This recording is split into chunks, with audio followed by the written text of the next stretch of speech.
Hello everyone, welcome to the US Immigration Hub. We hope you're doing great. Well, in today's video, we will be talking about US Congress unveiling immigration reform. If you are interested in this, to get all the information, pay attention and watch the video through to the end.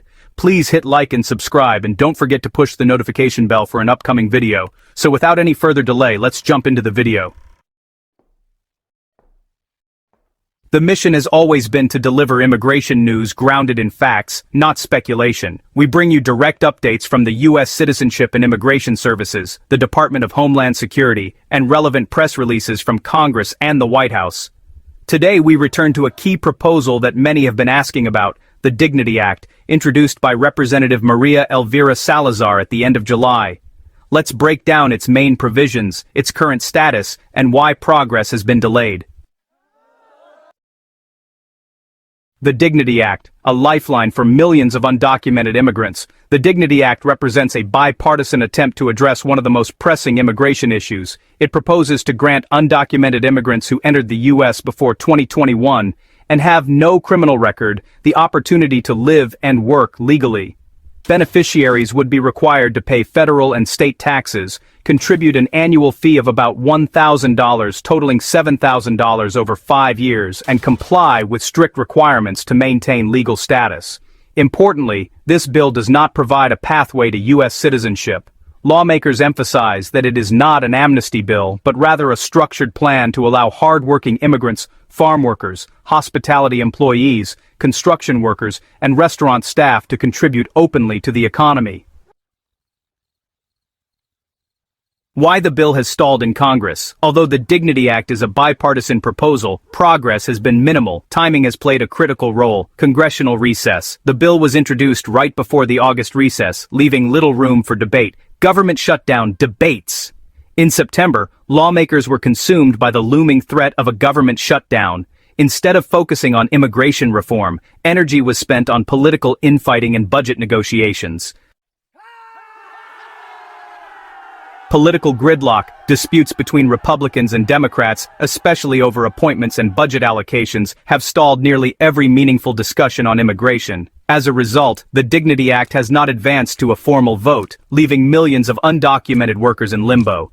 The human impact of delay is, well, significant. If enacted, the Dignity Act could transform the lives of millions. Farmers, hotel staff, restaurant workers, and construction laborers, many of whom form the backbone of the U.S. economy, would finally gain stability.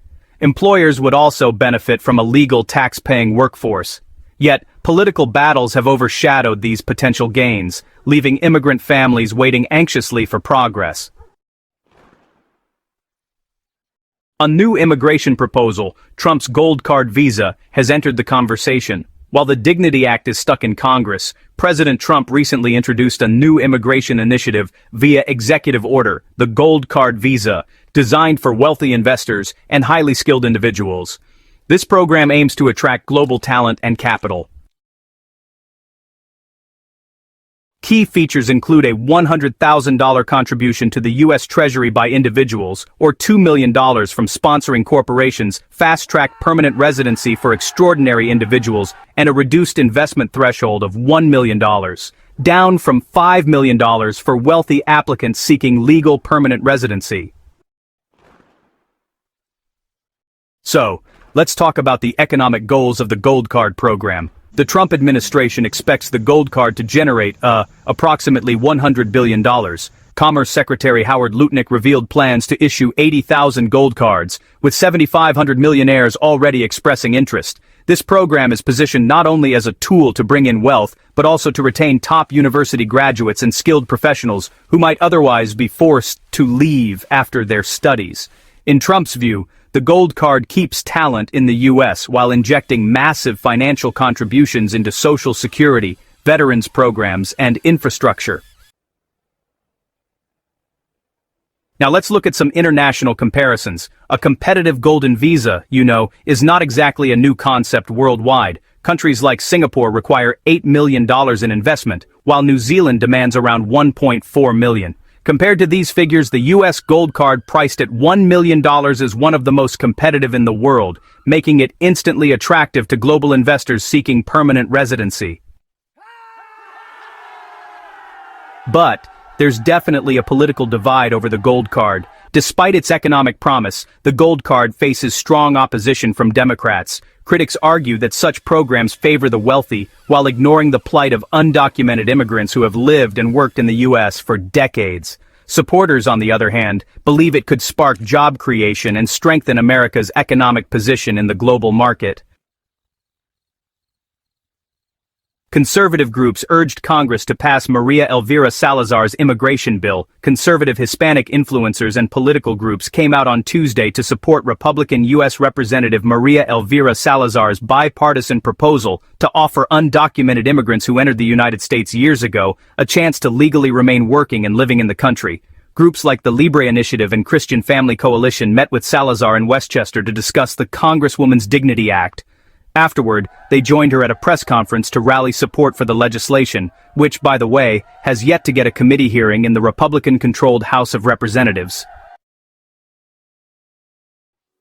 The bill, which Salazar first filed in 2022, would give undocumented immigrants without criminal records who entered the country prior to 2021 the opportunity to earn legal status through labor and financial penalties. The legislation touches on a number of facets of the U.S. immigration system and would also fund border security and establish centers to shelter asylum seekers during the duration of their case. Like Verdugo, several speakers seem to address their comments, almost all of which were in Spanish, to conservatives, stressing that the bill requires immigrants to work and pay into a system to earn the right to live legally in the United States, and that the program isn't a measure to provide immigrants with federal benefits or entitlements. In Florida, there are as many as 1.66 million undocumented immigrants, according to a 2023 Pew Research study. The Libre Initiative, Christian Family Coalition, and other groups that spoke on Tuesday have previously supported the legislation. Salazar, whose Miami-Dade district includes Little Havana, Coral Gables, and Kendall, introduced the bill during the previous Congress along with Texas Democratic Representative Veronica Escobar. The duo filed the bill again in July, with 20 Republicans and Democrats signing on as co-sponsors. Democrats lining up to challenge Salazar in next year's election have criticized her record on immigration matters. The Congresswoman said on Tuesday that she is hoping President Donald Trump, who won Miami-Dade County in November, while campaigning on a promise to carry out the largest deportation effort in U.S. history, will help push the bill over the finish line.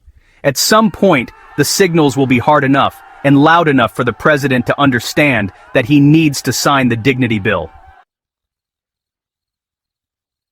She said U.S. Congress unveiled immigration reform. The Dignity Act introduced by the representative offers undocumented immigrants who entered before 2021 and have no criminal record a path to legal status through work, tax payments, and annual fees. The bill is supported by conservative Hispanic groups like the Libre Initiative and the Christian Family Coalition and establishes asylum case centers for 60-day processing. The congressional recess, budget fights, and political gridlock have stalled progress. Meanwhile, President Trump launched the Gold Card visa targeting wealthy investors and skilled professionals, requiring contributions of $100,000 to $2 million, aiming to raise $100 billion, while the Dignity Act focuses on long-term workers and the Gold Card appeals to global elites. Both highlight controversies in reform, but political deadlock leaves immigrants and investors uncertain. Please like and subscribe your channel, USA Immigration Hub. Thanks for watching. See you in the next video.